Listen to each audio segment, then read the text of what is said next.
आप सभी को नमस्कार।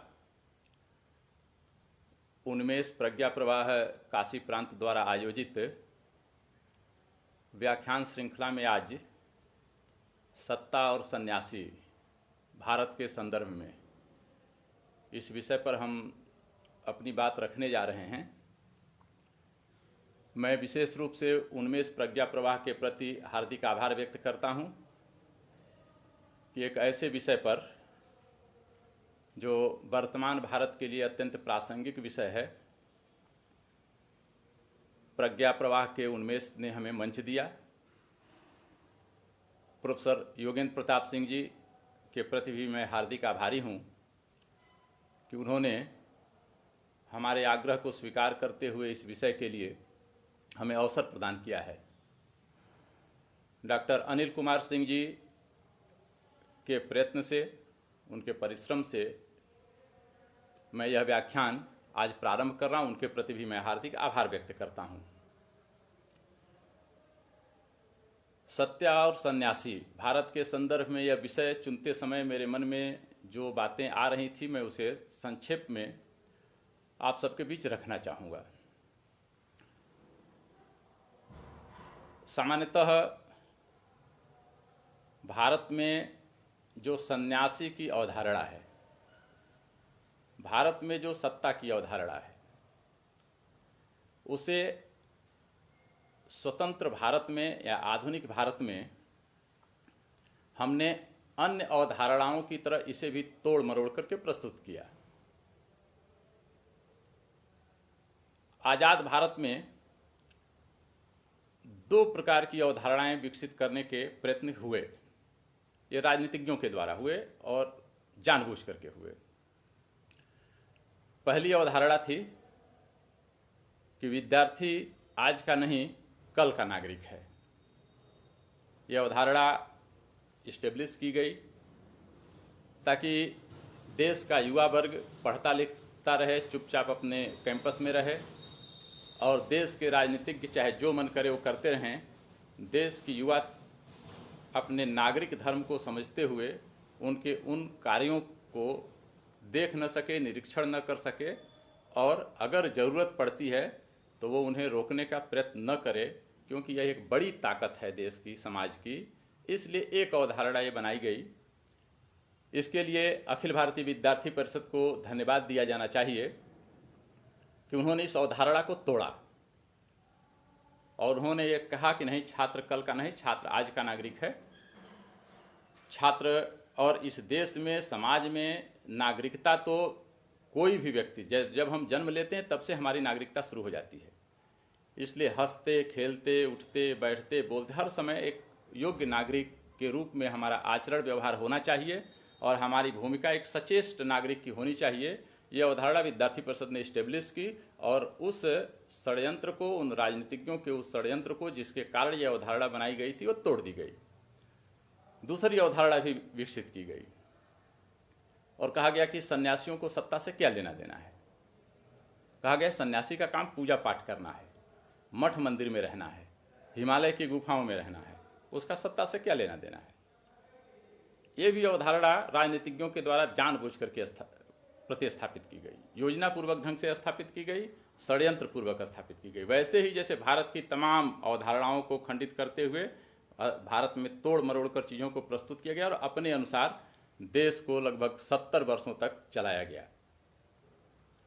ये जो अवधारणा थी कि सन्यासी को सत्ता से क्या लेना देना है, यह अवधारणा कमोबेश 2014 तक बनी रही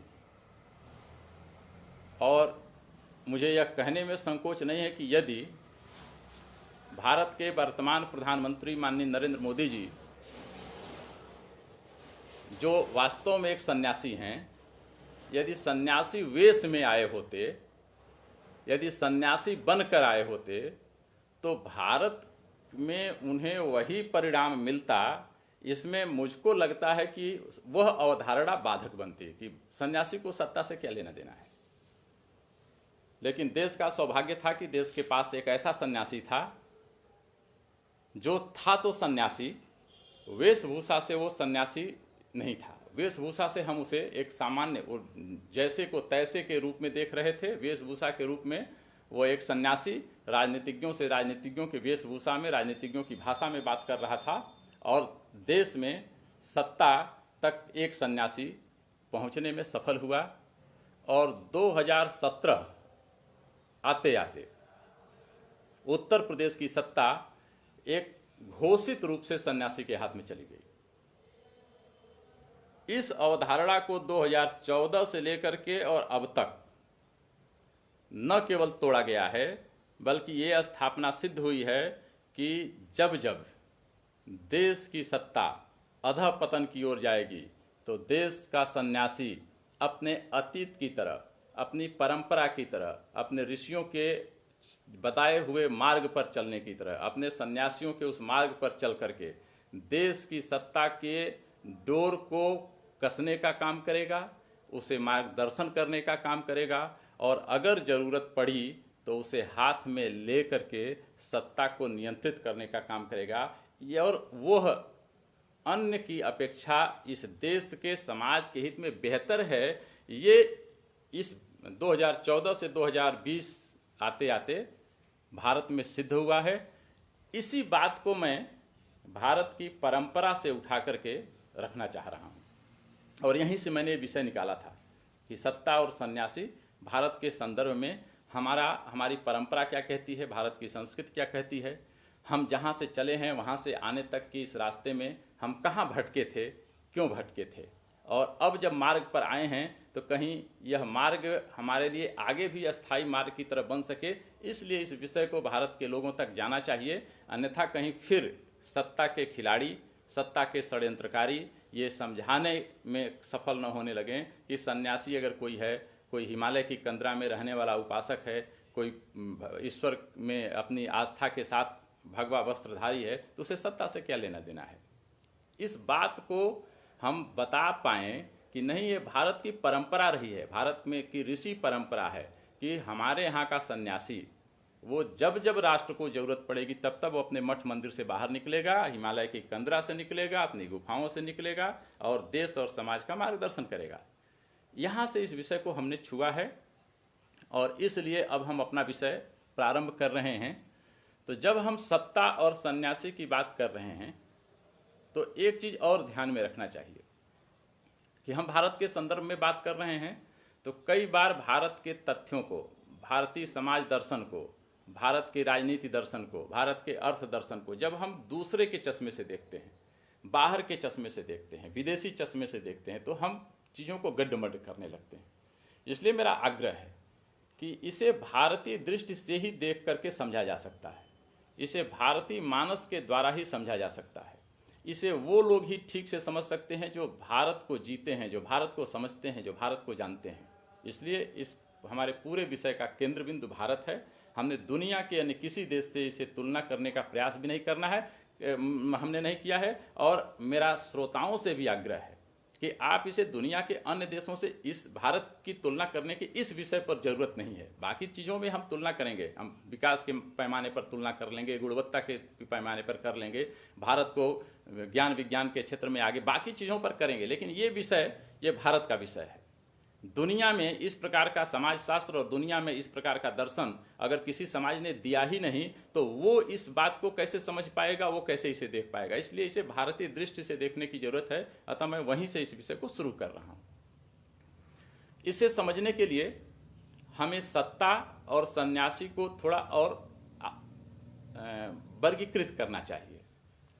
जब हम सत्ता कहते हैं तो सत्ता का अर्थ क्या है? सत्ता सामान्य जन और राज्य से मिलकर के बनती है, यानी उसका प्रतिनिधि है। सन्यासियों में भी दो धाराएं हैं। एक धारा तो उन सन्यासियों की है जो बड़ी संख्या में हैं, पूजा पाठ में अपने लीन रहते हैं, अपने अपने उपास्य देव के ध्यान में मग्न रहते हैं, एक बड़ी संख्या है। लेकिन उनमें से एक सन्यासियों का वह वर्ग, ऋषियों का वह वर्ग जो भारतीय ऋषि परंपरा और भारत की संत परंपरा या भारतीय सन्यासी परंपरा को समझते हुए और भारत के समाज, राष्ट्र और राज्य को एकाकार करते हुए, इन पर नज़र रखते हुए अपनी उस परंपरा के अंतर्गत आगे बढ़ता है। हम यहाँ इन दो वर्गों को केवल ले रहे हैं, यानी 4 वर्गों में से केवल 2 वर्गों को मान के चल रहे हैं कि समाज का जो प्रतिनिधि है, राष्ट्र समाज का जो प्रतिनिधि है वो राज्य यानी सत्ता, और सन्यासियों का जो यह प्रतिनिधि वर्ग है वो सन्यासी। यदि इन 2 वर्गों को लेकर के हम चलें, ये हमारा विषय है। अब इस विषय में क्रमशः राज्य को समझ लें और फिर हम सन्यासी को समझ लें कि भारत में राज्य क्या था, कैसे था, और भारत में फिर सन्यासी परंपरा या संत परंपरा या ऋषि परंपरा कैसी रही है, और फिर दोनों को लेकर के हम आगे बढ़ने का प्रयत्न करेंगे।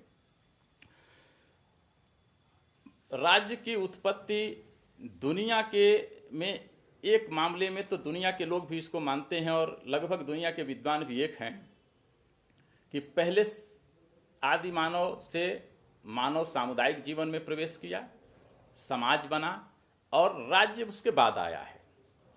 ये दुनिया के लोग भी मानते हैं और भारत में भी ये परिकल्पना है। भारत के धर्म ग्रंथ भी इस बात को मानते हैं, भारत की परंपरा भी इस बात को मानती है। जब हम इस परंपरा को देखते हैं तो माना यह जाता है कि शुरुआती दौर में, यानी जब राज्य नहीं था, तो वो सतयुग था, वह स्वर्ण युग था। यानी वो ऐसा समाज था जहाँ सभी सुखी थे, वो ऐसा समाज था जहाँ शांति थी, वो ऐसा समाज था जहाँ किसी भी प्रकार के शासन या किसी प्रकार के दंड की आवश्यकता नहीं थी। समाज अपने आप स्वनियंत्रित था और उसे कहीं सतयुग कहा गया, कहीं स्वर्ण युग कहा गया। कालांतर में इस व्यवस्था में ह्रास और पतन आया। जब ह्रास और पतन की ओर समाज बढ़ा और उस अधः पतन को नियंत्रित करने के लिए राज्य सत्ता की उत्पत्ति हुई। अब इस राज्य सत्ता की उत्पत्ति को विकासवादी किसी पैमाने से कहेंगे, धर्म ग्रंथ किसी पैमाने से कहेंगे, लेकिन भारत में जो परंपरा इस्टेब्लिश हुई, भारत में जो ऋषियों ने जिस परंपरा को स्थापित किया, उन्होंने राज्य को शुद्ध रूप से दैवी संस्था बताया। उन्होंने कहा कि इस राज्य की स्थापना जब मनुष्य को पर शासन के लिए, मनुष्य को सुव्यवस्था के लिए, मनुष्य को शांति की आवश्यकता पड़ी और समाज अधःपतन की ओर जा रहा था, तो ब्रह्मा जी ने राज्य की और राजा की का निर्माण किया। यानी उसमें से अब वो ब्रह्मा जी कौन थे, राजा का निर्माण कैसे हुआ, हमारा यहाँ इससे अगर हम ये तथ्य लें तो ये साफ होता है कि समाज में ह्रास और पतन की परिस्थितियों में राज्य को सुव्यवस्था, शांति और विकास या समाज को संस्कृति बनाने के लिए राज्य का जन्म हुआ। ये वही काम है राज्य का जो ऋषियों का काम है, ये वही काम है जो संत परंपरा का काम है।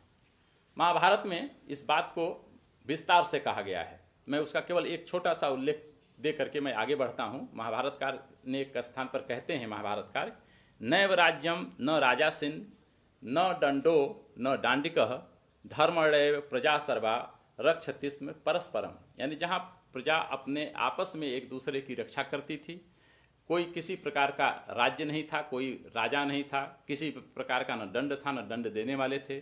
धर्म के द्वारा ये पूरी व्यवस्था संचालित होती थी और उस धर्म के आधार पर ही समाज का संचालन होता था और इसलिए राज्य की जरूरत नहीं थी। मैं केवल यहाँ ध्यान दिलाना चाहता हूँ कि धर्म के द्वारा राज्य के संचालन में आए हुए ह्रास के कारण राज्य की उत्पत्ति हुई, अर्थात राज्य धर्म का ही हिस्सा है या राज्य धर्म का ही अंग बना। इस आधार पर भारत में ये माना जाता है कि राज्य की उत्पत्ति हुई। ये बात अन्य ग्रंथकार भी कहते हैं, अन्य उपासना पद्धति या मत के लोग, जिसमें कुछ का मैं केवल 2 या 3 प्रमुख जो हैं, जैसे जैन ग्रंथकार जिनसेन ने भी इस बात का उल्लेख किया है। वो कहते हैं कि प्रथम तीर्थंकर ऋषभदेव ने शांति एवं सुव्यवस्था स्थापित करने के लिए राजा और अधिकारी नियुक्त किए और बौद्ध ग्रंथ दीघ निकाय भी इसी बात को अपने तरीके से कहता है। क्योंकि बौद्ध धर्म में ईश्वर मान्य नहीं है, वहाँ भगवान बुद्ध ने जो अपने धर्म और मत की जो व्यवस्था चलाई उसमें इस लोक का जीवन महत्वपूर्ण था। इसलिए वहाँ इस बात को कहा गया कि एक दिन एक दिव्य अयोनिज पुरुष का प्रादुर्भाव हुआ। वह बुद्धिमान धार्मिक और योग्य था। ध्यान रखिएगा, मेरा इशारा बार बार यही हो रहा है कि वह बुद्धिमान भी था लेकिन धार्मिक भी था। तो बुद्धिमान, धार्मिक और योग्य था, सब जनों ने इसे अपना राजा बनाया। राज्य की उत्पत्ति की यह अवधारणा, यानी पूर्व में स्वर्ण युग के बाद ये दुनिया के भी देशों में है। यानी कि आप यूनानी विद्वान प्लेटो, फ्रेंच विद्वान रूसो, हाब्स, लाक को भी देखेंगे तो वो लगभग इसी अवधारणा को अपने तरीके से अपने परिस्थितियों में अपने देश के लिए कहते हुए दिखाई देते हैं। तो इस अवधारणा के आधार पर हमारे वहाँ राज्य की उत्पत्ति होती है। जब राज्य की उत्पत्ति है तो वहाँ राजा देवता का प्रतिनिधि माना जाता है। राजा में वे सभी गुण की अपेक्षा की गई है जो किसी भी देवता में हमारे वहाँ अपेक्षा की जाती है। और इसलिए अगर हम राज्य के बारे में निष्कर्ष के रूप में अगर अपनी बात कुछ कहना चाहें, बिंदुसर कुछ कहना चाहें, तो हम ये कह सकते हैं कि सत्ता का प्रतीक राजा अथवा राज्य की उत्पत्ति भारत में दैवी मानी गई है। ये स्वाभाविक है। भारत में हमारी व्यवस्था, हमारी परंपरा में हमने लगभग इन सभी चीज़ों को देवताओं के साथ, ईश्वर के साथ जोड़ करके माना है। इसके सामान्य कारण तो ये है कि उसके पीछे हमारा सात्विक भाव है, हमारी आध्यात्मिकता है, हमारा कर्तव्य बोध है, ये उसमें प्रमाणित भी रहता है। राज्य का दर्शन कौटिल्य, मनु, कामंदक और शुक्र, इन आचार्यों ने दिया। यानी ये सभी आचार्य ऋषि परंपरा के हैं, कोई राजा नहीं है, कोई राजनीतिज्ञ नहीं है, ये सब ऋषि परंपरा के लोग हैं। चाणक्य यानी कौटिल्य, मनु, कामंदक और शुक्र, इन चार के आप राज्य दर्शन पढ़िए तो उस समय में राज्य का स्वरूप कैसा होना चाहिए, क्या होना चाहिए, किस रूप में होना चाहिए, आपको सारी नीतियां इसमें मिलेंगी। और इसमें सप्त प्रकृति या सप्त मंडल का उल्लेख हुआ, यानी स्वामी, अमात्य, भूमि यानी भूप्रदेश, कर यानी साधन, दुर्ग, सेना और मित्र, ये सप्त प्रकृति से राज्य का निर्माण होता था। इस सप्त प्रकृति में जनता नहीं है। और राज्य के निर्माण में अगर हमने ध्यान दिया है तो हर जगह कहा गया है कि जनता के आग्रह पर, जनता की सम्मति से राजा का निर्माण हुआ है, यानी जनता महत्वपूर्ण है। तो इसकी जो व्याख्या की जाती है या हम लोगों के समझ में आता है कि वो इसलिए इसका अंग नहीं है कि जनता सब कुछ है, इसलिए इस राज्य की सप्त प्रकृति में जनता का उल्लेख नहीं है। जो सप्त प्रकृतियां कही गई हैं वो जनता द्वारा स्थापित राज्य की सप्त प्रकृतियां हैं। इस पूरे बातचीत में मैं एक बात और यहाँ कह जोड़ दूं कि बहुत सारे लोगों को इस पूरी बातचीत में मैं बार बार राज्य और राजा का उल्लेख आने से उनको लगेगा कि वर्तमान में राज्य और राजा का उल्लेख क्या है। मेरा आग्रह रहेगा कि वो अंत तक जब इस बात को सुनेंगे तो उन्हें ध्यान में आएगा कि राज्य, राजा और आज के आधुनिक प्रजातंत्र के जो शासक हैं वो एक क्रम है। जैसे जैसे समाज विकसित हुआ वैसे वैसे शब्द बदले, वैसे वैसे व्यवस्थाएं बदली, और जब जैसी व्यवस्था थी वैसी व्यवस्था लागू हुई। और भारत के राजतंत्र को पढ़ना चाहिए अलग से, भारत के राजाओं का चरित्र पढ़ना चाहिए, तब आपको लगेगा कि कई बार वो राजतंत्र आज के लोकतंत्र से बेहतर लोकतंत्र था, आज के प्रजातंत्र से बेहतर प्रजातंत्र था, जहां राजा अपने बेटा को छोड़कर किसी योग्य व्यक्ति को राजा बनाने का प्रस्ताव कर देता था। भारत में आप पूरे राजनीतिक परिदृश्य पर देखेंगे तो तमाम वंश ऐसे हैं जो अपने वंश से अपने दल को, अपने भारत की राजनीति को बाहर जाने ही नहीं दे सकते, उसके लिए वो छटपटाते रहते हैं। इसलिए कई बार उन राजाओं का चरित्र और आज के लोकतांत्रिक राजनीतिज्ञों का चरित्र एक बार मिलाएंगे तो आपको, इसलिए हमारे राज्य, राजा और आज के प्रधानमंत्री, मुख्यमंत्री और जनप्रतिनिधि, इस सबको एक बार मान करके चलना चाहिए कि ये मैंने उल्लेख इसलिए कर रहा हूं कि मैं भारत की प्राचीन परंपरा को अभी उठाए हुए हूं। राजा अर्थात सत्ता आम जन की मंशा के अनुरूप काम करता था। ये प्राचीन भारत का आप उठा लेंगे, जब भी राजा जहां निरंकुश हुआ है वो राजा हटाया गया है, कहीं जनता के द्वारा हटाया गया है, कहीं अन्य राज्य के द्वारा हटाया गया है। सत्ता अर्थात राज्य का निर्माण राष्ट्र एवं समाज में सुव्यवस्था के लिए, सुविचार के लिए, शांति के लिए, सुरक्षा के लिए, न्याय के लिए और धर्म के लिए किया गया है। राजा को देवता का प्रतिनिधि माना गया है, देवता जैसा भी माना गया है, देवता का प्रतिनिधि माना गया है। भारत के धर्म ग्रंथों में कहा गया है कि राजा को वरुण के समान घृत, व्रत, नियम और व्यवस्था का संरक्षक होना चाहिए। उसे साधुओं का प्रतिपालक होना चाहिए, दुष्टों को दंड देने वाला होना चाहिए, वह धर्म का संरक्षण करता हो, सदाचार को प्रोत्साहन देने वाला हो, ज्ञान का संरक्षण करने वाला हो, नैतिक, भौतिक और आध्यात्मिक उन्नति करने वाला हो। ये विशेषताएं मैं इसलिए कह रहा हूं कि आप थोड़ा इन विशेषताओं को संतों की विशेषता से, ऋषियों की विशेषता से जोड़िए तो राजा और सन्यासी लगभग एक जैसा दिखेगा। जो थोड़ा बहुत अंतर है वो हमारी बातचीत में आगे अभी आ जाएगा। राजा का काम या राज्य का काम प्रजा का सर्वांगीण कल्याण करना है। राजा धर्म, अर्थ और काम का संवर्धन करता था। राजा का कर्तव्य राजधर्म कहलाता था। भारत के पूरे इतिहास में आप देखेंगे जहां भी राजा का कर्तव्य है वो राजधर्म कहलाता था। राजधर्म जहां भी उल्लेख मिलेगा।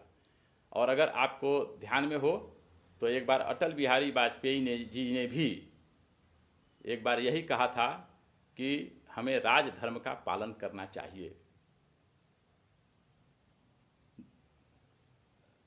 राजा के और राज्य के बारे में उल्लेख है कि धर्मश्च व्यवहारश्च चरित्रम राज शासनम, यानी धर्म के आधार पर व्यवहार और चरित्र राज्य शासन का हिस्सा है, उसका गुण है।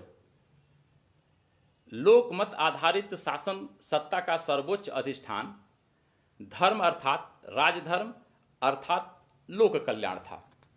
यह हमारे यहाँ की राज्य व्यवस्था का यानी सत्ता का यानी राजा का जिसका भी आप कहें उसका लक्ष्य था, उसका उद्देश्य था। और इस प्रकार की राज्य व्यवस्था, चूंकि अब पूरी राज्य व्यवस्था को हम यहाँ हमारे पास समय भी नहीं है, हम उल्लिखित नहीं कर सकते, लेकिन हमने केवल इसका एक रेखांकन इसलिए किया है कि आप भारत में राज्य की उत्पत्ति से लेकर के राज्य के विकास तक की यात्रा पढ़ेंगे तो अपवाद स्वरूप भारत के उन तथाकथित उनको छोड़ करके जो है भारत के तथाकथित कुछ अपवाद स्वरूप हिस्से को अगर आप छोड़ देंगे तो बाकी का बाकी पूरा का पूरा आपको ऐसी राज्य परंपरा मिलेगी जो राज्य परंपरा आदर्श राज्य परंपरा थी और भारत की इसी ऋषि परंपरा के द्वारा स्थापित राज्य परंपरा थी, जहां राजधर्म महत्वपूर्ण होता था।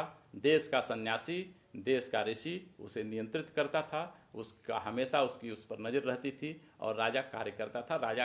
तमाम राजा ऐसे हुए हैं, उनका उल्लेख बाद में आएगा, जो ऋषियों के समतुल्य थे। तमाम राजा तो ऋषि ही थे, वो राजा थे। अब दूसरा हिस्सा हम सन्यासी पर आए। भारत का सन्यासी, भारत का सन्यासी कब से कहां से मिलता है? तो दुनिया में सबसे प्राचीनतम ग्रंथ वेद हैं, ये दुनिया मानती है। ये अलग विषय है, विवाद इस पर है कि कितने साल पुराना है, इस पर विवाद है। कुछ लोग, दुनिया के लोग उसे थोड़ा कम मानते हैं, यद्यपि वो बहुत पुराना ग्रंथ है। उस वैदिक ग्रंथों के रचयिता या रचनाकार ऋषि, ये पूरी एक संत परंपरा वहां से प्रारंभ दिखती है। यदि हम पुरातात्विक विश्लेषण करें, पुरातात्विक उसमें जाएं, तो वहां पर हड़प्पा सभ्यता में भी हमें ऋषि परंपरा के प्राचीनतम प्रमाण प्राप्त होने लगते हैं। यानी योग की मुद्रा में बैठे हुए योगी की प्रतिमा, वहां से पुजारी की प्रतिमा, मातृदेवियों की पूजा के उसके प्रमाण, ये सब हड़प्पा के पुरातात्विक स्थलों से प्राप्त होते हैं। वहाँ यानी कि जहाँ से हम सभ्य युग में प्रवेश करते हैं, वहीं से हमारे वहाँ राज्य के साथ साथ संत की, सन्यासियों की, ऋषियों की परंपरा प्रारंभ होती है। अब ये सन्यासियों का जीवन और आम जनता यानी राज्य का या सत्ता का जीवन में थोड़ा सा अंतर दिखाई देता है। यानी पूरी की पूरी सन्यासी परंपरा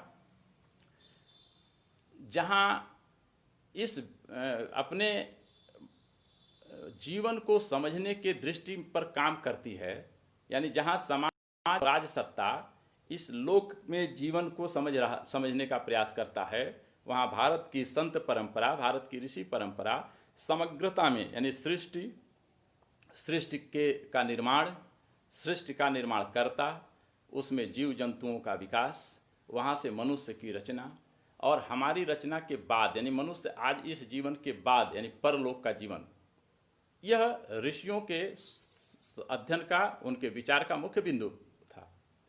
यहीं पर यानी कि जहां समाज और राज सत्ता केवल इस लोक की चिंता कर रही थी, वहीं भारत की संत परंपरा इस लोक के बाद और इस लोक के पहले तीनों का विचार कर रही थी।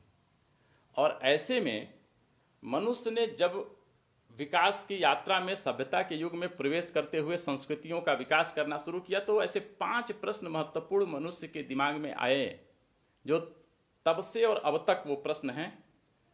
इन प्रश्नों को तमाम लोगों ने कहा कि हमने इसका उत्तर खोज लिया है, तमाम लोगों ने कहा कि उत्तर हम खोज रहे हैं, लेकिन इसमें से ये प्रश्न अगर साक्षात्कार न करा पाने के कारण आज भी कभी कभी अनुत्तरित लगते हैं। इन 5 प्रश्नों का उत्तर भारत की संत परंपरा ने खोजा, और उसी खोजने में भारत की संत परंपरा और ऋषि परंपरा आगे बढ़ी है। ये 5 प्रश्न हैं। मनुष्य जब अपने को केंद्र में रख करके विचार करना शुरू किया, तो उसका पहला प्रश्न ही था, मैं कौन हूं,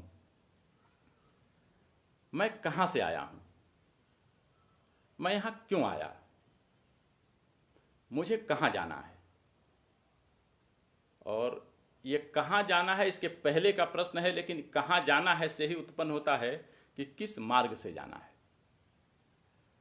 भारत की संत परंपरा ने इन 5 प्रश्नों को केंद्र में रख करके जो काम शुरू किया, उसी काम या उसी के अंतर्भूत शक्ति से भारतीय संस्कृति का विकास हुआ, भारत की समाज रचना का विकास हुआ, और भारत की पूरी परंपरा इन्हीं 5 प्रश्नों के खोजने के आधार पर आगे बढ़ती चली गई। और अगर हम इसे संक्षेप में कह पाएं कि हम जिस निष्कर्ष तक पहुंचे, विभिन्न रास्तों के द्वारा, विभिन्न मत मतांतरों के द्वारा जिस निष्कर्ष तक पहुंचे, तो उसमें पहला तो प्रश्न का उत्तर यह आया कि हम यानी मनुष्य इस सृष्टि के रचना परमात्मा का अंगीभूत हिस्सा है, यानी उसी परमात्मा से निकला हुआ आत्मा का आत्म तत्व है, यानी हम परमात्मा तत्व के हिस्से हैं, उसी के बिंदु हैं, उसी के कण हैं, उसी के अंग हैं। विभिन्न धाराओं में बहुत सारे काम के बाद अगर हम संक्षेप में कहना चाहें तो लगभग इस निष्कर्ष पर भारत की संत परंपरा पहुंचती है। तो कहां से आए, तो स्वाभाविक था कि जिसके अंगीभूत हम हिस्से हैं वहीं से हम आए, यानी हम परमात्मा के पास से आए, हम वहां से आए, यानी कि उस अब परमात्मा लोक की परिकल्पना यहां से शुरू हो जाती है। क्यों आए, तो क्यों आए के प्रश्न के उत्तर में ही भारत का कर्म सिद्धांत और भारत का जन्म पुनर्जन्म का सिद्धांत उत्पन्न हुआ। इसे भी विभिन्न प्रकार के विचार दर्शनों में अलग अलग ढंग से अपने अपने तरीके से कहा गया, लेकिन यह आया कि हम कर्म के कारण, कर्म के आधार पर हमारा आगे की शरीर या इस सृष्टि में हमारा आना जाना लगा रहता है, और यही जन्म पुनर्जन्म और कर्म की अवधारणा भारत की एक अपनी विशिष्टता बनती है। कहाँ जाना है, प्रश्न पहले प्रश्न के आधार पर ही इसका उत्तर भी ऋषियों ने स्वाभाविक दिया कि इस जन्म पुनर्जन्म के बंधन या चक्र से अगर हमें मुक्त होना है तो जहाँ से आए हैं उसी में विलीन होना पड़ेगा। यानी जल के बूंद की अंतिम यात्रा उस जल में मिलने तक होती है, धूल के कण की अंतिम यात्रा उस धूल में मिलने तक की होती है। इसी तरह आत्मा की अंतिम यात्रा उस परमात्मा तत्व में विलीन होने की है। अब यह विलीन होने का काम, यानी जहां से आए हैं वहीं जाने का मार्ग कौन सा होगा, उस मार्ग पर हमने तमाम रास्ते बनाए। वैष्णवों ने कोई रास्ता दिया, शैवों ने कोई रास्ता दिया, शाक्त ने कोई रास्ता दिया, बौद्ध ने रास्ता दिया, जैन ने रास्ता दिया, सिख ने, अनेक जितने भारत की उपासना पद्धतियां हैं सब ने अपने अपने रास्ते बताए, और पहुंचना सबको वही है। रास्ते सबके अपने अपने ढंग के बताए गए। अब इसे जब हम भारत की सनातन संस्कृति में, समाज दर्शन में जब हमने उतारा, तो इसी को कहा कि हमें मोक्ष पाना है। अब इसी मोक्ष कह लीजिए, इसे निर्वाण कह लीजिए, इसे कैवल्य कह लीजिए। मोक्ष मैंने इसलिए कहा कि आसानी से समझ में आने वाली चीज है, लेकिन मोक्ष के रूपांतरण हर जगह है। यानी मोक्ष पाना ये जीवन का अंतिम उद्देश्य हुआ। ऋषि परंपरा ने कहा कि ये जो मोक्ष है ये पाने का रास्ता कौन सा होगा। तो भारत की सन्यासी परंपरा या भारत की ऋषि परंपरा केवल अपनी चिंता की होती तो उसका रास्ता बहुत सुगम था, वो तो रास्ता पा चुके थे, और उन्हें पता था कि धर्म से सीधे सीधे संन्यास के द्वारा मोक्ष पाया जा सकता है, बीच में रास्ता जरूरत ही नहीं है। लेकिन भारत के सन्यासी परंपरा की जो विशेषता है कि भारत के सन्यासी कभी अपने लिए जिए ही नहीं। भारत के सन्यासी तो लोक कल्याण के लिए अवतरित हुए। भारत की सन्यास परंपरा जो है वो तो लोक कल्याण को उद्देश्य में रख करके चली, और लोक कल्याण को उद्देश्य में रख करके जब चली तो उनका उद्देश्य था कि वो अपने मोक्ष से अधिक चिंतित से समाज के मोक्ष के लिए, और समाज के मोक्ष के लिए चिंतित थे। इसलिए जो रास्ता और जो सिद्धांत वो बना रहे थे वो समाज से जुड़ा होने के नाते सीधे सीधे सत्ता से जुड़ा होता था। इसलिए उन्होंने दो रास्ते बनाए और कहा कि पुरुषार्थ के द्वारा समाज का कोई भी व्यक्ति मोक्ष तक की यात्रा कर सकता है। यानी तय था कि धर्म, अर्थ, काम, इसके द्वारा, यानी धर्म के आधार पर धर्माधारित, अर्थ और इसके आधार पर धर्माधारित उपभोग, और उसके आधार पर अगर ये सब धर्माधारित है, अगर सब संयमित है, सब व्यवस्थित है, धर्म के दायरे में है, तो आप मोक्ष प्राप्त कर सकते हैं। तो सन्यासियों के मार्ग थे धर्म से सीधे संन्यास यानी मोक्ष की, संन्यास की, और आम जनता या सत्ता जिसका प्रतिनिधित्व कर रही थी उनका, यानी राजा भी मोक्ष प्राप्त करने का मार्ग पुरुषार्थ था। समाज के हर व्यक्ति का मोक्ष प्राप्त करने का रास्ता पुरुषार्थ था। अब यहां से सन्यासियों ने इन दो धाराओं में जब काम करना शुरू किया तो लोक कल्याणार्थ उन्होंने राष्ट्र, राज्य और समाज को एकाकार किया, और इसलिए राष्ट्र और राज्य ये दो का नेतृत्व या दो का प्रतिनिधित्व तो राज्य हो गया, लेकिन इन सभी का प्रतिनिधि वो सन्यासी बन गया, क्योंकि सन्यासी सबको मार्ग दिखा रहा था। वो राज्य को भी मार्ग दिखा रहा था, समाज को भी मार्ग दिखा रहा था। लोक कल्याण में वो पूरी की पूरी प्रकृति की, सृष्टि के कल्याण के बारे में सोच रहा था और सबके लिए रास्ता दे रहा था। इसलिए इन सबका प्रतिनिधित्व सन्यासी या भारत का ऋषि कर रहा था, या ऋषि परंपरा कर रही थी। इस प्रकार भारत के ऋषियों ने लोक कल्याणार्थ, सृष्टि, प्रकृति, राष्ट्र, राज्य और समाज का समग्र चिंतन किया, और इस पूरे समग्र चिंतन के साथ इनका मार्गदर्शन किया, इनको रास्ता दिखाया। और इसलिए भारत की जो सन्यासी परंपरा है या भारत की जो ऋषि परंपरा है वो राष्ट्र और समाज का मार्गदर्शक है। वो केवल पूजा पाठ करने की परंपरा नहीं है, वो केवल मठ मंदिरों में रह करके घंटा बजाने की परंपरा का प्रतिनिधि नहीं करती है। वो हिमालय की गुफाओं में तभी तक रहती है जब तक उनका देश और समाज सुरक्षित है। इसलिए राष्ट्र और समाज के संरक्षण को आधार बनाते हुए भारत की ऋषि परंपरा आगे बढ़ी, और इस प्रकार सन्यास का जो अर्थ हुआ वो राष्ट्र समाज के जीवन से पलायन नहीं बना, अपितु त्याग, तपस्या और ब्रह्मचर्य के बल पर राष्ट्र और समाज के जीवन को कर्म योग की तरह जीना, ये सन्यास परंपरा का उद्देश्य बना, सन्यास परंपरा का लक्ष्य बना। और यदि सन्यास परंपरा के इस उद्देश्य और इस लक्ष्य को यदि हम देखेंगे तो इसका सबसे सटीक और सबसे संक्षिप्त या कह सकते हैं सबसे ठीक उत्तर भगवत गीता में भगवान कृष्ण ने कहा है। भगवान कृष्ण कहते हैं कि अनाश्रितः कर्म फलम कार्यम कर्म करोति यः स सन्यासी च योगी च न निर्गर्मी चाक्रियः। यानी भगवान कृष्ण कहते हैं कि कर्म फल का आश्रय न लेकर जो कर्तव्य कर्म करता है वही सन्यासी अथवा योगी है। यानी बिना फल की चिंता के निष्काम कर्म, वह सन्यासी और योगी है। मैं इशारा कर रहा हूं कि सन्यास कर्म से पलायन का नाम नहीं है। सन्यास निष्काम भाव से कर्म योग का नाम है, जिसे भगवान कृष्ण भगवत गीता में कहते हैं। केवल अग्नि का त्याग करने वाला सन्यासी नहीं तथा क्रियाओं का त्याग करने वाला योगी नहीं हो सकता। यानी सन्यास की परंपरा, सन्यासी की परंपरा भगवत गीता में भगवान कृष्ण के द्वारा स्पष्टतः ये कही जा रही है। और इस परंपरा को आप उठाएंगे तो भारत की पूरी परंपरा में मिलेगी। उल्लेख मैंने केवल प्रतीक के रूप में एक जगह पर किया है। कृष्ण आगे भी कहते हैं, क्योंकि कर्तव्य और कर्म को महत्वपूर्ण, चाहे वो संन्यास परंपरा का व्यक्ति हो, ऋषि परंपरा का व्यक्ति हो, साधु परंपरा का हो या समाज के व्यक्ति का हो, कर्म योग के द्वारा वो अपने अपने क्षेत्र में अपने अपने मार्ग से वो अपने उद्देश्य और लक्ष्य तक जा सकता है। भगवान कृष्ण कहते हैं कि कर्तव्य अकर्तव्य की व्यवस्था में शास्त्र ही प्रमाण है। शास्त्र विधि से नियत कर्तव्य कर्म करना चाहिए, यानी सन्यासी को भी करना चाहिए, योगी को भी करना चाहिए, ऋषि को भी करना चाहिए, और भारत की बाकी समाज व्यवस्था को करना चाहिए, राज और सत्ता को भी करना चाहिए, क्योंकि ये उपदेश अर्जुन को हो रहा था। अर्जुन राज सत्ता के प्रतीक हैं।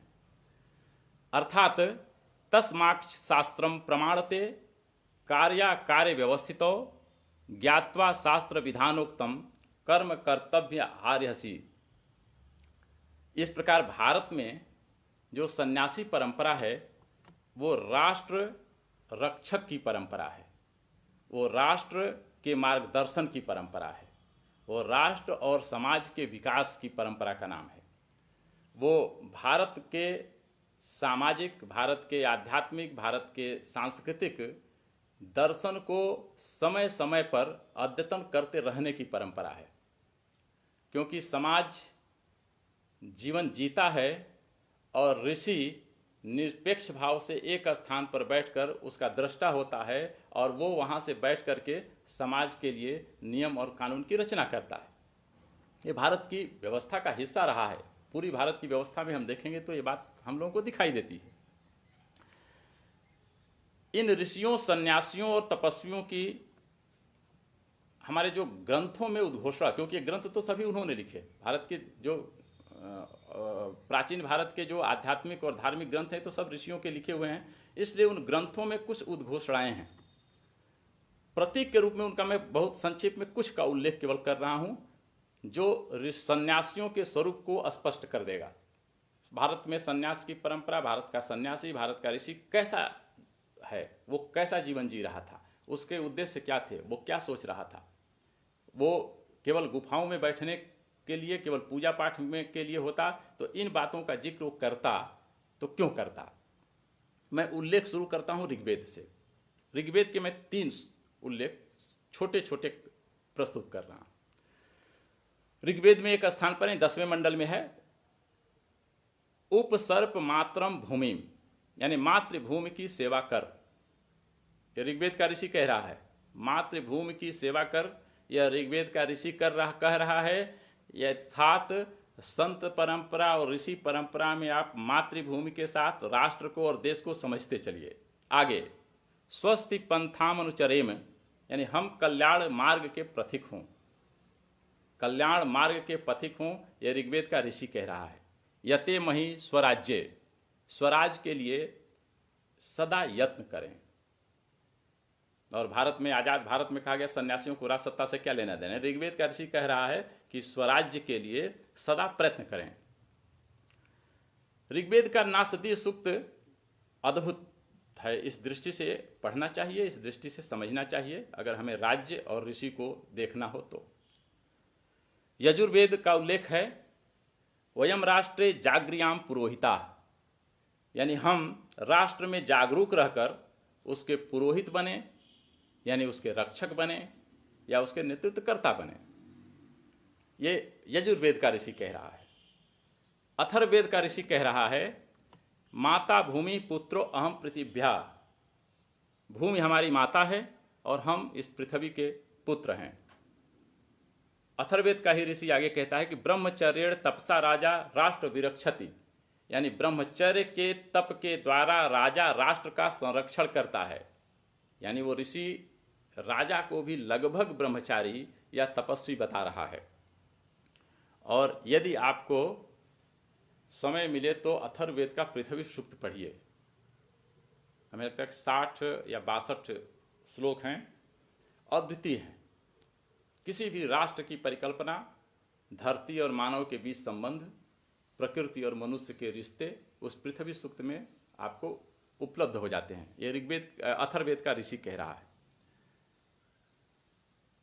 एक उल्लेख बार बार आता है, ये कहना कई बार तमाम जगह खोजने के बाद भी ये नहीं मिलता कि उल्लेख कहाँ का है। यद्यपि कई जगह हम लोग उसे वाल्मीकि रामायण का कह करके भगवान श्री राम के मुख से बोला हुआ वचन कहकर उद्धृत करते हैं, लेकिन वाल्मीकि रामायण में भी हमने जो देखा है वो उल्लेख स्पष्ट मिलता नहीं है। लेकिन वो उल्लेख महत्वपूर्ण इसलिए है कि भारत की ऋषि परंपरा का ही उल्लेख है कि जननी जन्मभूमिश्च स्वर्गादपि गरीयसी, यानी जन्मभूमि और जननी यानी माता स्वर्ग से भी ऊपर है, महत्वपूर्ण है। ये भारत के ऋषि परंपरा के वे कुछ बोध वाक्य हैं जिनके आधार पर मेरा आग्रह है कि भारत की ऋषि परंपरा को समझने का प्रयत्न करना चाहिए। और यदि हम भारत की ऋषि परंपरा को इन बोध वाक्यों के आधार पर, यदि भारत की ऋषि परंपरा को भारत के दृष्टि से, यदि भारत की सन्यासी परंपरा को भारत के परंपरा और भारत के साहित्य के आधार पर हम प्रयत्न करेंगे और निष्पक्ष यदि हम प्रयत्न करेंगे तो भारत की संत परंपरा या भारत की ऋषि परंपरा यह मिलेगी कि वो राष्ट्र समाज से अलग उनकी कोई व्यवस्था नहीं है, वो इन सब को लेकर के एक साथ चलने की व्यवस्था है।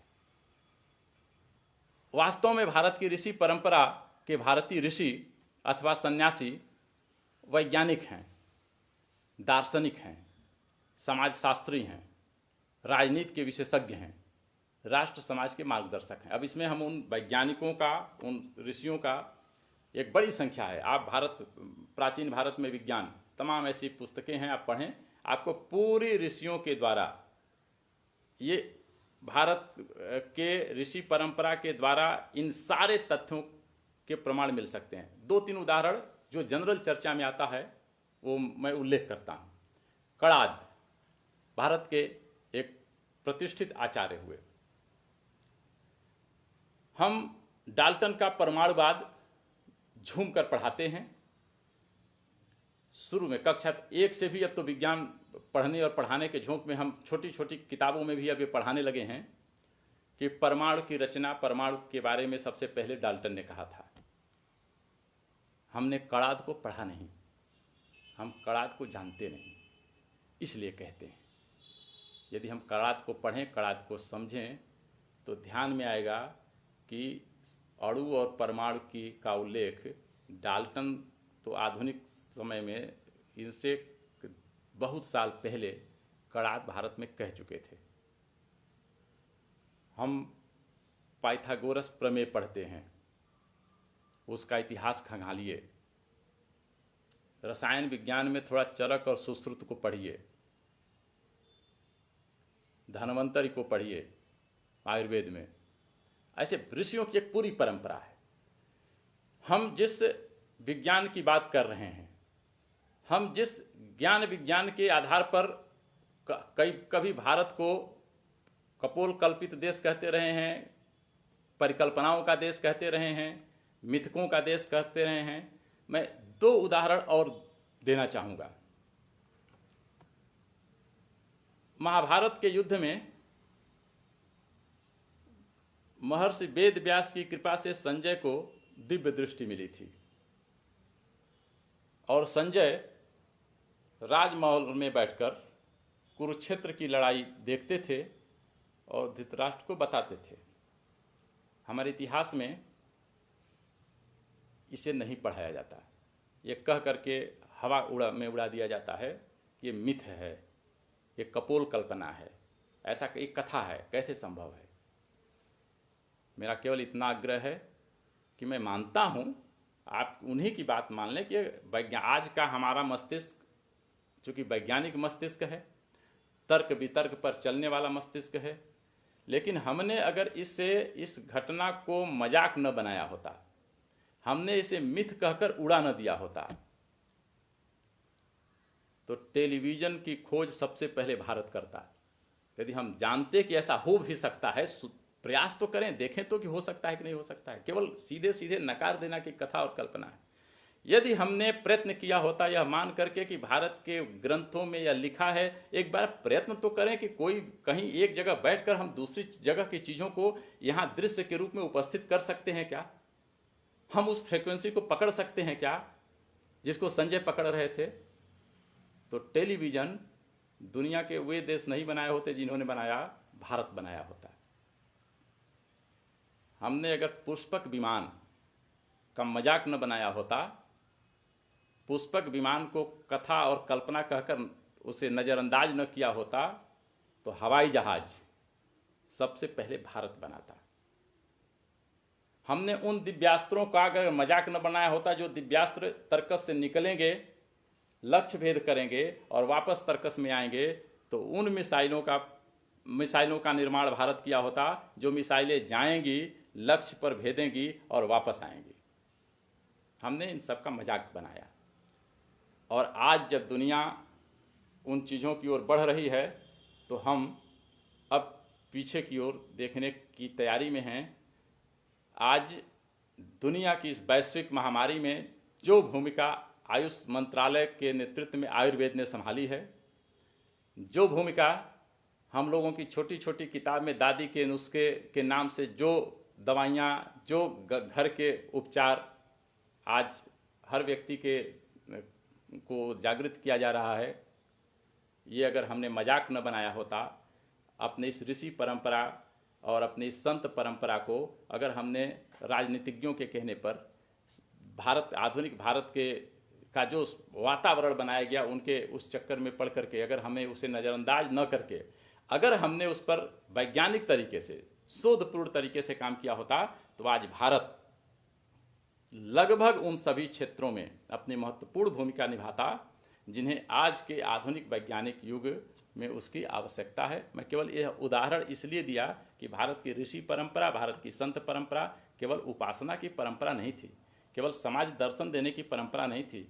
वो विज्ञान पर काम कर रही थी, वो गणित पर काम कर रही थी, वो नक्षत्र शास्त्र पर काम कर रही थी, वो सृष्टि की उत्पत्ति पर काम कर रही थी, वो जीवों की उत्पत्ति पर काम कर रही थी, जीवों के विकास पर काम कर, और सब पर अपना दर्शन दिया है, सब पर अपना मत दिया है। और जो दर्शन और मत हैं वो हम इसलिए नहीं समझ पाते कि हम संस्कृत नहीं जानते, और हमारे देश के ऋषि परंपरा की पूरी थाती संस्कृत में है। उसमें भी वैदिक संस्कृत अलग है, बाद की संस्कृत अलग है। हमने भाषा विज्ञान का विकास इस दृष्टि से किया ही नहीं। अगर भाषा विज्ञान का विकास इस दृष्टि से किया होता और भारत के सभी ग्रंथों को यह जानने के लिए पढ़ते कि इसमें से कितनी कल्पनाएं हैं और कितना विज्ञान है, कितना सच है, कितना हमें उस समय के लिए जरूरी थी, आज जरूरी नहीं है इसलिए उसे छोड़ना है, और कितना आज भी जरूरी है उसमें हमको उनसे ले लेना है, अगर हम काम किए होते तो भारत की स्थिति आज वह नहीं होती जहाँ है। यद्यपि ये बहुत सुखद संयोग है कि भारत लगभग इस दिशा में तेजी के साथ बढ़ रहा है। लगभग इस तरह के अध्ययन शुरू हुए हैं, DRDO से लेकर के, और तमाम वैज्ञानिक संस्थाओं ने इस पर काम करना शुरू कर दिया है। वैदिक ग्रंथों पर काम हो रहे हैं इधर बहुत तेजी के साथ। लेकिन ये काम अगर हम आज़ाद होते होते शुरू कर दिए होते तो 70 सालों में दुनिया को हम शायद स्वास्थ्य की दृष्टि से, दुनिया को समाज दर्शन की दृष्टि से, दुनिया को सुख और शांति की दृष्टि से, दुनिया के मानवता के कल्याण के लिए भारत आज बहुत कुछ दे चुका होता, जो केवल बोलने तक रह गया।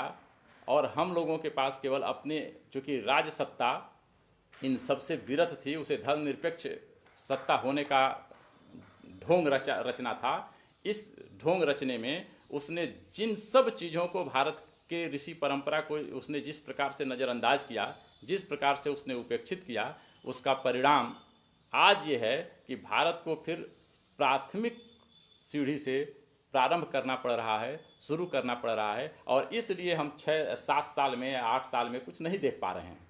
यद्यपि 10 साल 12 साल अगर भारत को मिल गए और, तो मुझे लगता है कि जिस गति से भारत बढ़ रहा है, हम उस गति को पा करके लगभग पीछे की चीज़ों को हम पूरा करने की तैयारी में आगे बढ़ चुके होंगे। इस प्रकार अगर हम भारत की राजसत्ता और भारत की सन्यासी परंपरा दोनों का अगर अब एक साथ रख करके मूल्यांकन करें, तो मुझे लगता है कि भारत में सन्यासी ईश्वरीय प्रतिनिधि एवं धर्म के संरक्षक हैं। और ये उसी परंपरा के संरक्षक हैं जो भगवान कृष्ण अर्जुन को अपने आने का कारण बताते हैं। वो केवल भगवान कृष्ण अपने लिए नहीं कह रहे थे, वो भारत की सन्यासी परंपरा को कह रहे थे। यदा यदा ही धर्मस्य ग्लानिर्भवति भारत अभ्युत्थानम धर्मस्य तदात्मानं सृजाम्यहम्। ये भगवान कृष्ण पर तो था ही था। भारत की ऋषि परंपरा, भारत की संत परंपरा, जब जब धर्म की हानि होगी, जब जब धर्म के खिलाफ षड्यंत्र होंगे, तब तब भारत की ऋषि परंपरा, भारत की सन्यासी परंपरा, भारत के ऋषि और सन्यासी अवतरित होंगे। अब वो गुफाओं से निकलेंगे, मठ मंदिर से निकलेंगे, या वो जन्म लेंगे या अवतरित होंगे आदि आदि, लेकिन वो चुप नहीं बैठेंगे। उन्हें तो आना ही आना है, क्योंकि भारत धर्म का देश है और धर्म के इस देश में धर्म को जिंदा रहना ही होगा। दुनिया के लोक कल्याण के लिए, दुनिया में सृष्टि में मानवता की रक्षा के लिए भारत ने जो जो चीज़ें दी हैं, उसकी सुरक्षा और संरक्षा के लिए भारत की सन्यासी परंपरा को हमेशा ऐसे सचेत होकर आना पड़ेगा। और भगवान कृष्ण अर्जुन को यही बात कह रहे थे, वो संदर्भ था उनका अपने बारे में। और इसलिए भारत में जब जब सत्ता अपनी भूमिका से अधः पतन की ओर जाएगी और जब जब जाती रही है, तब तब सन्यासी सत्ता की डोर पकड़कर उसे उन्नति का मार्ग दिखाते रहेंगे और दिखाते रहे हैं। आवश्यकता पड़ने पर अगर उनके निर्देशन से सत्ता की डोर के लिए कोई ठीक हाथ नहीं मिलते, तो सन्यासी का हाथ उस सत्ता की डोर को पकड़ेगा और सत्ता का संचालन भी करेगा। महाराजा जनक, योगी राज कृष्ण, मर्यादा पुरुषोत्तम श्री राम, ये सब सन्यासी और देव भगवान हैं। मैंने भगवान है नहीं कि हमने भगवान माना ही इसलिए कि वो सन्यासी और राजा दोनों थे। ये सब ने सत्ता की बागडोर पकड़ी थी। और अगर भगवान मर्यादा पुरुषोत्तम भगवान राम सत्ता की डोर पकड़ सकते हैं, अगर भगवान कृष्ण सत्ता की डोर पकड़ सकते हैं और दूसरी सत्ताओं को भी की डोर ठीक हाथों में देने के लिए कुरुक्षेत्र जैसा युद्ध करा सकते हैं, तो स्वाभाविक रूप से भारत का सन्यासी अगर योग्य हाथ नहीं मिलेंगे सत्ता की डोर पकड़ने के, तो सत्ता की डोर स्वयं भी पकड़ेगा, क्योंकि ये उसे परंपरा में मिला है, ये इसी के लिए उसका जन्म हुआ है। भारत की संत परंपरा का अभ्युदय और विकास ही भारत के लिए है, उसके अपने मोक्ष के लिए नहीं है, उस भारत के लिए है, इसलिए वो करेगा ही करेगा।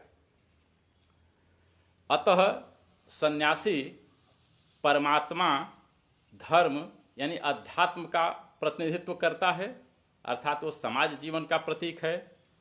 और अगर सन्यासी का मार्ग सीधे धर्म से मोक्ष तक की यात्रा का मार्ग है, तो सत्ता का मार्ग धर्म, अर्थ और काम से होते हुए मोक्ष तक पहुंचने का उसका भी मार्ग है। यानी सत्ता को भी मोक्ष तक ही पहुंचना है, सन्यासी को भी मोक्ष तक पहुंचना है, दोनों के उद्देश्य एक हैं।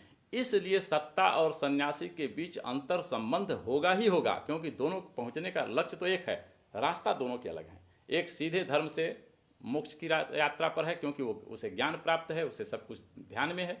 दूसरा समाज जीवन से जीते हुए जा रहा है, इसलिए वो अर्थ और काम से होते हुए मोक्ष तक जाएगा। तो संता और सन्यासी के बीच, यानी सन्यासी और समाज के बीच, समाज जीवन और संत समाज जीवन के बीच, ये भारत का जो अंतः संबंध है, यह भारतीय समाज की और भारतीय संस्कृति की अपनी मौलिक विशिष्टता है। हम इसे तोड़कर आगे बढ़ ही नहीं सकते। जब भी बढ़ने का प्रयत्न करेंगे तो या तो भारत नहीं रहेगा, और भारत अगर है तो ये टूटेगा ही नहीं। इसलिए यह अन्योन्यासित संबंध सन्यासी और सत्ता का जब से भारत शुरू है तब से और अब तक बना हुआ है। कभी प्रभावशाली होता है, कभी प्रभावशाली नहीं होता है। अर्थात भारत का सन्यासी कभी भी राष्ट्र समाज से विमुख हो ही नहीं सकता। वह सत्ता को निरंकुश, भ्रष्ट और राष्ट्र समाज विरोधी होने ही नहीं देगा, वो देख भी नहीं सकता। वो जैसे ही लगेगा कि राष्ट्र सत्ता इस दिशा में जा रही है, सन्यासी आगे बढ़ेगा, सन्यासी बोलेगा, सन्यासी खड़ा होगा। इस तरह सन्यासी और सत्ता भारतीय रचना में दोनों एक दूसरे के पूरक हैं। दोनों का जीवन, यानी सन्यासी का भी जीवन, राजा का भी जीवन तपस्वी जैसा जीवन है, एक जैसा जीवन है। दोनों लोक कल्याण के लिए हैं। राजा भी लोक कल्याण के लिए है, सन्यासी भी लोक कल्याण के लिए है। इस प्रकार भारत में सत्ता और सन्यासी को हम अलग करके देख नहीं सकते। सत्ता और सन्यासी को हमने अलग करके जब भी देखने का प्रयत्न किया है तो भारत का नुकसान हुआ है। सत्ता और सन्यासी जब भी अलग अलग दिशा में चले हैं तो भारत पर षड्यंत्रकारी हावी हुए हैं, षड्यंत्रकारियों का प्रभाव बढ़ा है, हम गुलाम तक हुए हैं। हम पूरा इतिहास भारत का देखेंगे तो ध्यान में आएगा कि सत्ता और सन्यासियों के इस अन्योन्यासित संबंध के कमजोर होने का परिणाम था कि भारत गुलाम हो गया। अब दो परंपराएं भारत की हैं जिसकी चर्चा मैं करते आ रहा हूं, ऋषि परंपरा, सन्यासी परंपरा और राज्य परंपरा यानी राजाओं की परंपरा। क्रम से मैं कुछ नाम, सभी नाम यहां रखे भी नहीं जा सकते, लिए भी नहीं जा सकते। कुछ नाम हो सकता है कि हमसे ऐसे छूट जाएं जो वास्तव में बहुत महत्वपूर्ण हैं, इसलिए इन सब जो छूट जाएं उसे भी इस रूप में लेने की जरूरत है। मैंने प्रयत्न ये किया है कि कुछ प्रतीक नाम दोनों के लिए जाएं, और दोनों वर्गों के जो नाम मैं ले रहा हूं आप थोड़ा इसमें तुलना करिए और देखिए कि कहाँ सत्ता और कहाँ सन्यासी, कहाँ राजा और कहाँ ऋषि में कहाँ भेद है, कितना भेद है। कई स्थानों पर राजा ऋषि पर भारी पड़ने लगता है, अपने चरित्र के आधार पर, अपने अध्यात्म के आधार पर, अपने धर्म के आधार पर। भारत की परंपरा में तमाम ऐसे सन्यासी हुए हैं जो राजा हो गए, और तमाम ऐसे राजा हुए हैं जो सन्यासी हो गए। इसके भी उदाहरण हैं। हम उन सब का विस्तृत रूप से रख पाना इस समय की सीमा में संभव नहीं है, लेकिन आप जब उठाएंगे भारत के इस इतिहास को तो ऐसे तमाम उल्लेख आपको मिलेंगे।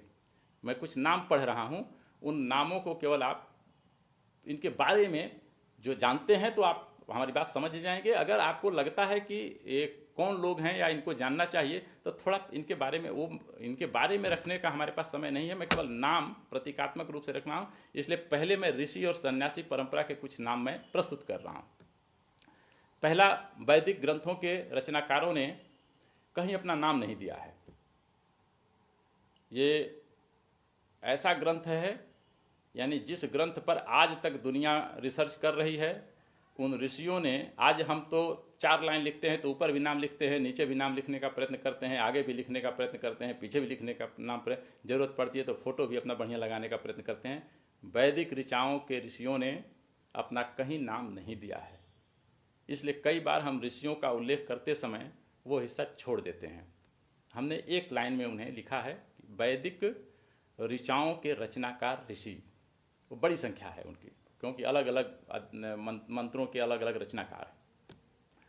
महर्षि वशिष्ठ, महर्षि याज्ञवल्क, ब्रह्मर्षि विश्वामित्र, महर्षि दधीच, आदिकवि वाल्मीकि, मनु महाराज, महात्मा बुद्ध, महावीर जैन, महर्षि कणाद, महर्षि गौतम, महर्षि पतंजलि, महर्षि सुश्रुत, आचार्य जैमिनी, महर्षि सुखदेव, आचार्य चाणक्य, आचार्य शंकराचार्य, महायोगी गोरखनाथ, नानक देव जी, भर्तृहरि जी गोरखनाथ जी के शिष्य हुए, राजा थे, यानी उनको राजा में भी ले सकते हैं, यहाँ भी ले सकते हैं। वैसे चूंकि बाद में वो नाथ पंथ के योगी हो गए, इसलिए उनको मैंने यहीं उल्लेख कर दिया है। राजा यानी नाथ पंथ के योगी भर्तृहरि जो उज्जैन के राजा थे। नानक देव जी, संत रैदास, संत कबीर, संत तुलसीदास जी, समर्थ गुरु रामदास, स्वामी दयानंद सरस्वती, स्वामी विवेकानंद, श्री अरविंद, महामना मदन मोहन मालवीय, रविंद्रनाथ टैगोर, योगी राजबाबा गंभीरनाथ, महंत दिग्विजयनाथ जी महाराज, महंत अवैधनाथ जी महाराज और बाबा रामदेव जी महाराज। एक ऋषियों की परंपरा है। मैं एकदम शुरू से लेकर के और अब तक कि उन कुछ प्रतीक ऋषियों के नाम हमने उल्लिखित किए हैं, जो हमने पहले जो कहा है कि सन्यासी क्या होता है भारत का, इसमें वैज्ञानिकों के नाम भी हैं, आयुर्वेदाचार्यों के नाम भी हैं, इसमें समाज शास्त्री भी हैं, इसमें दर्शन शास्त्री भी हैं, सब प्रकार के समाज परिवर्तक लोग हैं, युग प्रवर्तक ऋषि हैं। ये ऋषियों की एक भारत की परंपरा है। राजाओं की परंपरा आप सुनिए। महाराजा इक्ष्वाकु, वीरवर कुकुस्थ, सम्राट मांधाता, महाराजा श्री राम, राजर्षि भरत, सम्राट भरत, महाराज भगीरथ, महाराजा रघु, महाराजा शिवी, महाराजा रंतिदेव, महाराजा जनक, जिन्हें विदेह भी कहा जाता था। संत में, ऋषि में और महाराजा जनक में कौन श्रेष्ठ था, ये मैं आपके जिम्मे छोड़ रहा हूँ। श्री भीष्म, भगवान कृष्ण कह लीजिए, महाराजा कृष्ण कह लीजिए, योगीराज कृष्ण कह लीजिए, धर्मराज युधिष्ठिर, महाराजा विक्रमादित्य, सम्राट अशोक, महाराजा हर्षवर्धन, महाराजा भोज, महाराणा सांगा, महाराणा प्रताप, छत्रपति शिवाजी, गुरु गोविंद सिंह जी, महाराजा रणजीत सिंह, वंदा बैरागी, लोकमान्य तिलक, डॉक्टर राजेंद्र प्रसाद, डॉक्टर राधा कृष्णन, श्री लाल बहादुर शास्त्री, श्री जगजीवन राम, श्री अटल बिहारी वाजपेयी। और उसके बाद दो नाम ऐसे हैं, वो आप तय करिए कि वो इस सूची में होंगे कि दूसरी सूची में होंगे कि दोनों में रखे जाएंगे, क्या रखे जाएंगे। श्री नरेंद्र दामोदर दास मोदी और पूज्य महंत योगी आदित्यनाथ जी महाराज। ये हमारी कुछ ऋषि परंपरा और राज परंपरा के कुछ नाम हैं। मैंने पहले भी कहा कि यह लंबी परंपरा है, कुछ नाम छूटे होंगे, वो आप जोड़ लीजिए। मैंने कुछ प्रतीकों को उठाने का काम किया है और जिन प्रतीकों के माध्यम से हम अपनी बात आप तक कह ले जाएं, केवल उतने के प्रयत्न में हमने ये नाम दिए हैं। और अब केवल मैं यहाँ 4 नाम पर चाहूँगा कि एक बार हम समझें, जिनका थोड़ा सा जिक्र मैंने शुरू कर दिया। एक तो महाराजा राम, सन्यासी परंपरा, सन्यासी और सत्ता के सबसे अद्वितीय उदाहरण। ये 4 नाम हैं, महाराजा राम, योगेश्वर कृष्ण और महाराजा जनक, अशोक। अशोक कहते समय कई बार हम लोगों को मैंने, बाकी नाम अभी ऐसा नहीं कि बाकी नाम, ये 4 नाम मैंने प्रतीकात्मक रूप से रखे हैं। राम के बारे में पूरी दुनिया जानती है, आप भी जानते हैं, मुझे कुछ कहना नहीं। मुझे लगता है केवल इतना कह देने से आप उस पूरे विषय से राम को जोड़ लेंगे। कृष्ण के बारे में पूरी दुनिया जानती है, मुझे लगता है कि उसके बारे में कुछ कहना नहीं है, आप उसमें जोड़ लेंगे। लेकिन एक उल्लेख भगवान कृष्ण के माध्यम से मैं जरूर कहना चाहूँगा कि कृष्ण भगवान हैं, कृष्ण महाराजा हैं, कृष्ण योगेश्वर हैं, कृष्ण सन्यासी हैं। और इस भूमिका में कृष्ण कर्म के आधार पर किस प्रकार से समाज का मार्गदर्शन करते हैं, उसमें एक अर्जुन का प्रश्न है और अर्जुन के प्रश्न पर कृष्ण का उत्तर है। केवल इस बात को कहते हुए मैं आगे बढ़ रहा हूं। अर्जुन भगवान कृष्ण से पूछते हैं कि हे कृष्ण, मैं यह विजय नहीं चाहता हूं, यह राज्य भी नहीं चाहता और न सुख को ही चाहता हूं। अब आप समझिए, राज्य नहीं चाहते, विजय नहीं चाहते, सुख नहीं चाहते। हे गोविंद, हम राज्य भोग और ऐसा जीवन पाकर क्या करेंगे? अगर केवल अर्जुन का नाम हटा दिया जाए तो आपको नहीं लगता कि यह किसी सन्यासी का प्रश्न है, कोई सन्यासी कह रहा है? ये राज्य का प्रतिनिधि ये प्रश्न कर रहा है और सन्यास का प्रतिनिधि का उत्तर सुनिए। राज्य का प्रतिनिधि सन्यासी की भाषा बोल रहा है। वो कह रहा है कि हमको विजय नहीं चाहिए, हमको राज्य नहीं चाहिए, हमको सुख नहीं चाहिए, हम इस राज्य भोग और इस सुख जैसे का लेकर के करेंगे क्या? और सन्यासी इसका उत्तर देते हैं, यानी कृष्ण कहते हैं कि अथ चेत्त्वमिमं धर्मम संग्रामम न करिष्यसि ततः स्वधर्म कीर्ति च हित्वा पापम वास्यसि। अगर तू यह धर्म युद्ध नहीं करेगा तो अपने धर्म और कीर्ति का त्याग करके पाप को प्राप्त होगा। राज्य का प्रतिनिधि, सत्ता का प्रतिनिधि, राज्य से विरत सन्यास की भाषा, और एक सन्यासी राज्य की भाषा यानी राजा की भाषा, शासक की भाषा। एक राज्य का प्रतिनिधि, सत्ता का प्रतिनिधि सन्यासी के कर्म की भाषा बोल रहा है, और एक सन्यासी का प्रतिनिधि राजा के कर्म की भाषा बोल रहा है। ये अन्योन्याश्रित संबंध है भारत में। ये भारत के सन्यासी और राज्य की अन्योन्याश्रित संबंध, और ऐसे हजारों दृष्टांत हैं। वो तो मैं केवल कुछ करते और चल रहा हूं। और एक शासक, चूंकि मैंने श्री राम, श्री कृष्ण और महाराजा जनक को आपको छोड़ दिया, आप सब जानते हैं, हम सब पढ़ते हैं। एक राजा भारत का ऐसा है जिसके साथ भारत के इतिहासकारों ने कभी न्याय नहीं किया।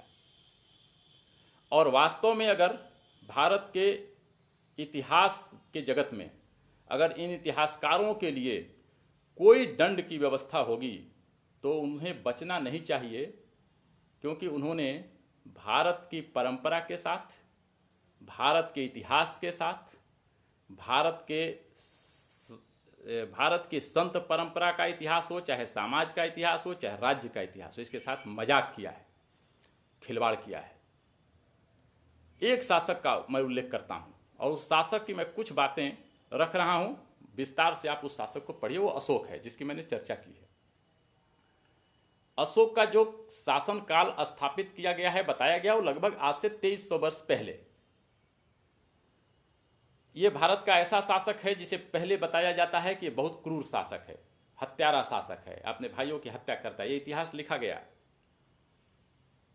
लेकिन यह भारत का पहला शासक है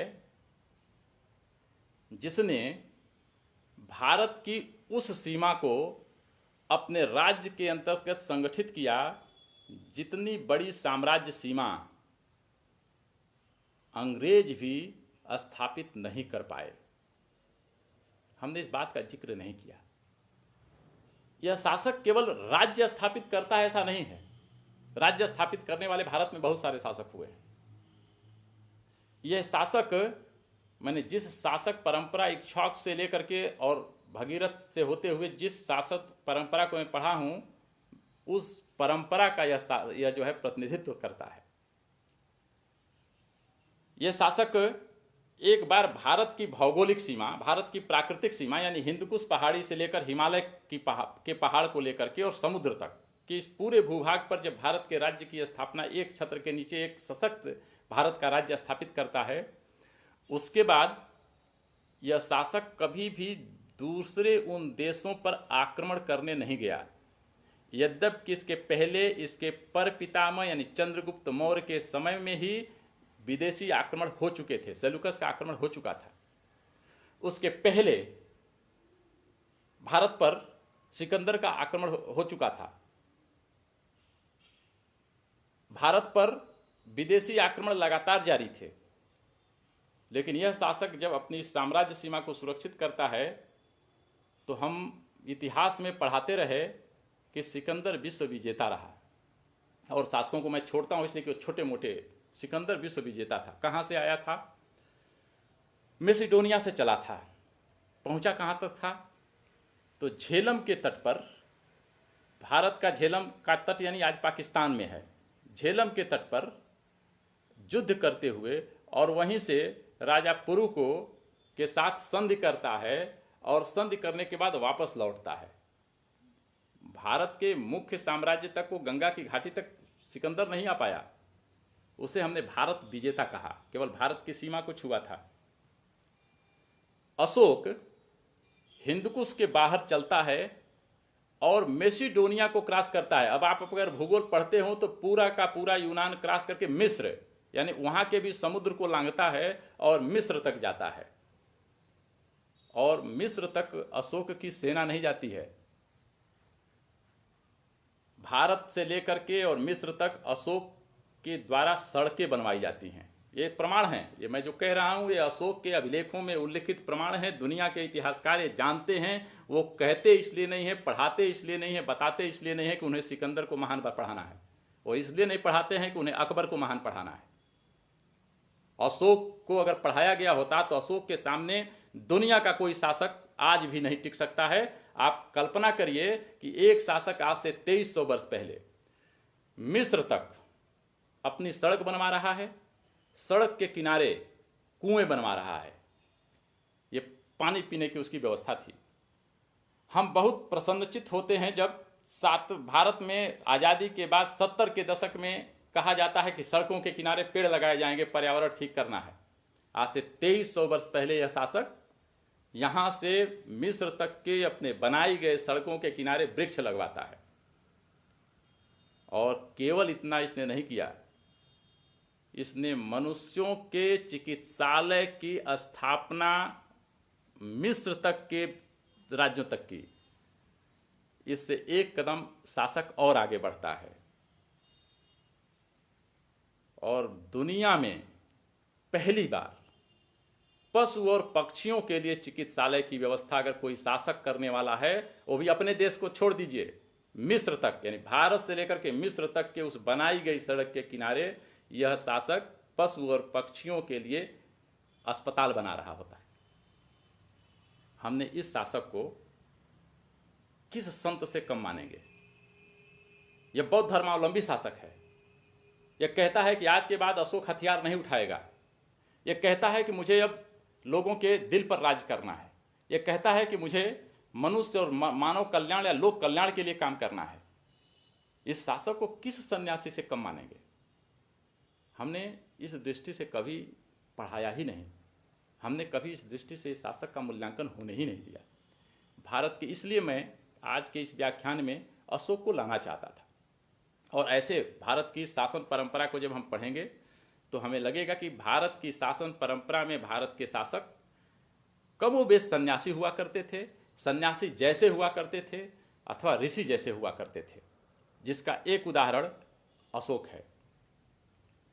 भारत की इस परंपरा में एक और उल्लेख आता है और ये उल्लेख तमाम स्थानों पर है। यह उल्लेख भी बताता है, भारत के राजाओं के भी उल्लेख मिलता है, भारत के सन्यासियों का भी ये उल्लेख मिलता है। न त्वम कामये राज्यम न स्वर्गम न पुनर्भवम कामये दुख तप्ता नाम प्राणी नामार्ति नाशनम।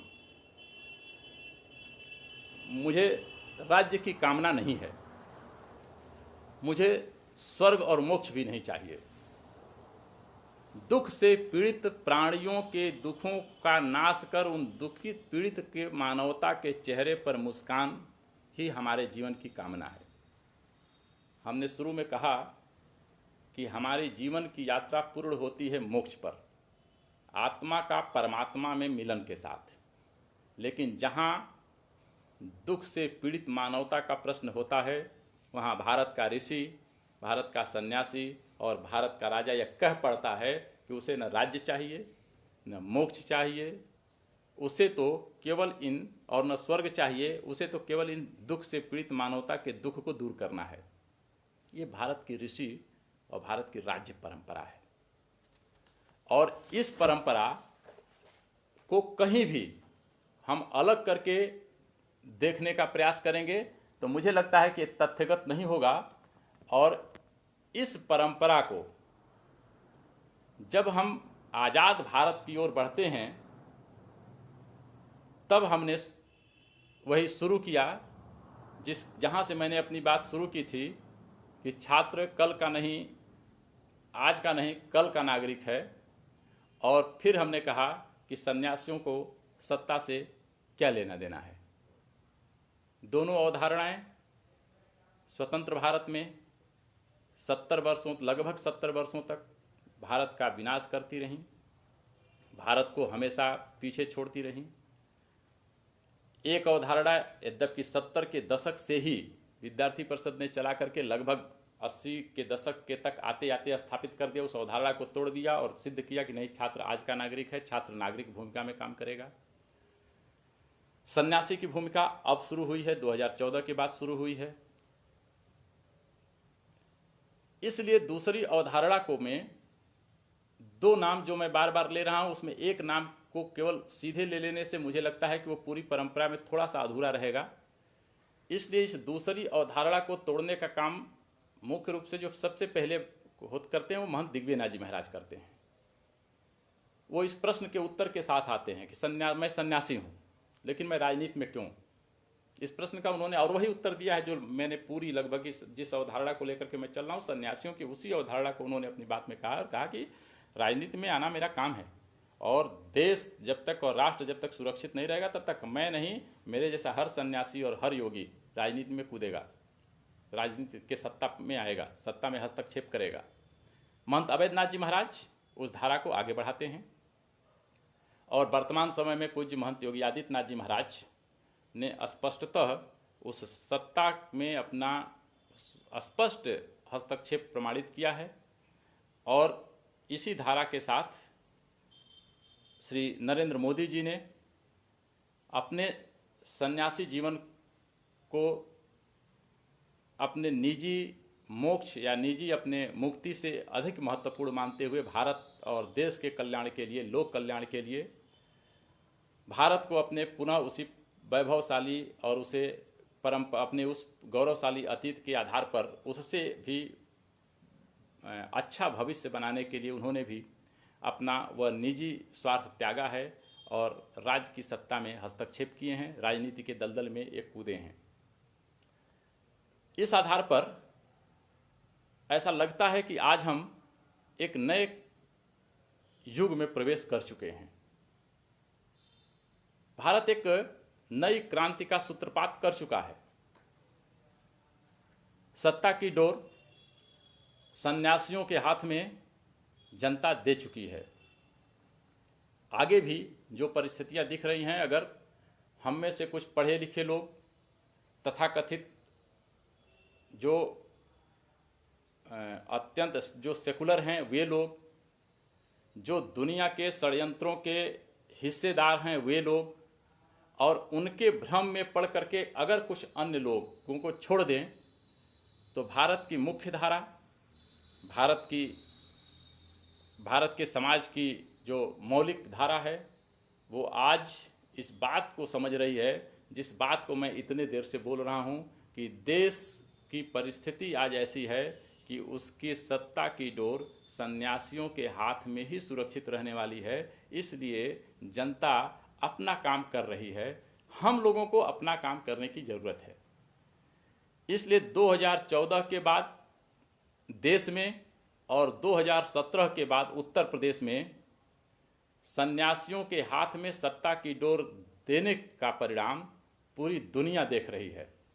भारत कहाँ से कहाँ तक पहुँचा है और उत्तर प्रदेश अपने इस 3.25 साल के यात्रा में कहाँ से कहाँ पहुँचा है, ये पूरी दुनिया के लिए अद्भुत है।